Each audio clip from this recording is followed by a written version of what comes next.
Good morning. Welcome back. It's been a couple of weeks since we produced a video. I originally planned on waiting probably the second semester and before I produced any more, but there's been a lot of emails from my students and from students around the country. I'd like to thank those in Mountain Pine, Arkansas, and Chicago, and a couple of other places around the country. I think El Paso, Texas was one of them. I got an email from that, and I appreciate your comments. I hope I'm worthy of them. I don't know so much on that, but anyway, thanks again. And there will never be a charge for this service because I don't believe in charging for something that's for the common good. If that were the case, if I believed in charging something for the common good, I'd become a doctor, a lawyer, or a pastor or something like that. I'm only kidding. All right, let's go ahead and get started. Shaping a new nation. Americans adopt the Articles of Confederation. A new constitution is ratified after Federalists agree to include a Bill of Rights. These are two separate things that will occur. I need to set the stage. America has just won the American Revolution. They defeated the British. Last major battle was the Battle of Yorktown. You guys remember that. Turning Point, Saratoga, etc., etc. Anyway, just becoming a country doesn't mean you're automatically a country. You have to have a governing document, a government in place to rule the country. So America began by experimenting with something called a confederation. And those of you who sit in front of the computer with your notebooks, you can write this definition down. If not, just try to remember it. A confederation is a loose association of semi-independent states. Pretty much each state is more important than the confederation or central government.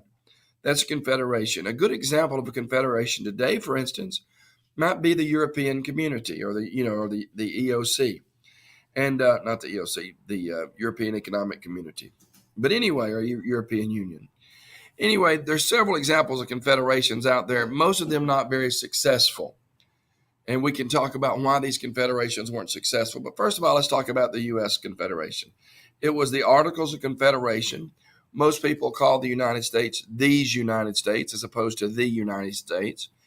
And that's important because that when you say these United States, that stresses that each state was independent. That's another issue that here in the United States we get confused because the word state actually means, in common language, a country. Now, obviously, here in America and Mexico and other countries that have divisions called states, states take on a different meaning. But originally, the term state meant country. So when Virginia declared its independence, it was the state of Virginia or the Commonwealth of Virginia, the state of Georgia. These were actual or considered themselves independent states. Later on, during the Civil War, the U.S. Civil War, you're going to see an attempt to return to this mindset. That's why the South called itself the Confederacy, because it was a confederation. Experimenting with the Confederation. Americans debate republicanism. People consider the self-governing colonies that existed before the Revolution as the basic political unit. Colonists gave their allegiance to the colony, and the ideas persisted when the colonies became states. Unity through a republic. Colonists believe democracy gives too much power to uneducated people. They prefer a form of a democracy called a republic, where citizens rule through elected representatives. Occasionally, I will have someone come up to me and say, you said that we're a democracy and we're a republic. Well, a republic is a form of a democracy. It's just not a pure democracy. It's a representative democracy. There are different views on republicanism, but the most important part is government is based on the consent of the people. John Dickinson, for instance, said it's when you put the nation's good above yourself. Adam Smith and followers, and Adam Smith is the father of economics, said that people should feel free to pursue their own interest. This slide is a basic pure democracy versus republic. Now, again, I want you to understand that a republic is a form of democracy. And this slide doesn't hit that as much as I would like for it to, but it's still a very good illustration. A democracy is nothing more than mob rule, where 51% can take away the rights of the other 59%. That's Thomas Jefferson. Whereas a republic is a government of laws, and that's John Adams. John Adams also wrote, a democracy never lasts long. It soon wastes itself, exhausts, and murders itself. because there never was a democracy that didn't commit suicide. Those are strong words, but a lot of truth when you're talking about a pure democracy. The states themselves wrote their own constitution, and many of these state constitutions limited the power of central government leaders. They guarantee specific rights to citizens. They stress liberty, but not equality, and this is important. When you look at society during the 18th century, men obviously had more rights than women. Whites had more rights than blacks. Free had more rights than slaves. So this was not an equal society. However, with the exception of those in bondage, slavery, there was a strong sense of liberty across the board. In America, anyone, again, we're not talking about slaves, but any free person could move socially in and out depending upon how much money they made, and et cetera, et cetera. Only white males can vote, and in some states, you still had to own property to vote. Well, the people said we can't look at other Republican governments and adopt them to U.S. needs because this is the first time that you have state and national governments.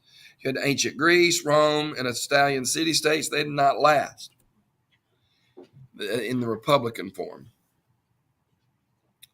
Another debate in Continental Congress was, should representation be based on population or by state? Some states were large and some were small, but the Continental Congress believed that every state should get one vote. Now, again, this is not current. This is during the Articles of Confederation period. It also talked about division of supreme power. A confederation is an alliance where the national government and states share powers. And the Articles of Confederation, our nation's first constitution, assigned national and state powers. The national government handled war, treaties, weights, measures, and the mail. But there was no executive, i.e., executive branch like the president or court system, established to enforce or interpret laws. One of the issues was the Western lands. Who would get the Western lands? The lands that were not technically part of states, even though many of the states claimed them. Maryland approved giving their Western lands to the United States to pay some of the debts that were owed. Eventually, in 1785, after the Articles of Confederation went into effect in 1781, the Land Ordinance of 1785 created a plan for surveying Western lands, and the Northwest Ordinance of 1787 was a plan for creating territories and statehoods. These are considered the two most successful things that existed during the Confederation period. By the way, the time that the country was governed by the Articles of Confederation is known as the Confederation period. Here is a map of the Northwest Territories of 1787. This would be the original land that would be included when trying to form new states. They would not be the first new states, however. The Confederation would also counter economic and political problems. It lacked unity. The states pursued their own interests. Congress had achieved a huge amount of debt during the Revolutionary War. Rhode Island even tried to reject the tariff on imports, and foreign debt could not be paid without tariffs. Creditors, those are the banks, believed the government should charge high taxes where the government could pay back the banks. Taxes, though, would put farmers in debt, and many would lose their land and livestock. Debtors wanted a large paper money supply, while creditors wanted a small supply. Why is that important? Because if I owe money and I need to borrow more money, the more money that's out there, the easier it is for me to borrow it. So therefore, if we have paper currency, that'll be easier. But rich people say no, because what that does is it devalues the value of the money that they hold. The Confederation also encountered foreign relations problems. The U.S. did not pay debts to the British merchants like they promised they would do, or compensate loyalists. We promised this in the Treaty of Paris. In retaliation, Britain refused to evacuate the forts they held on the Great Lakes. Why did Great Britain hold these forts? Well, number one, it's close to Canada. All right, we had a little glitch in the video, and I hope everyone can see this now. It's taking just a second. There we go. Foreign relations problems. We talked about the British refused to evacuate forts because the colonists refused to pay the loyalists and the British merchants they owed. This forced Westerners were unable to ship crops east through New Orleans because now Spain had closed the Mississippi River to American navigations.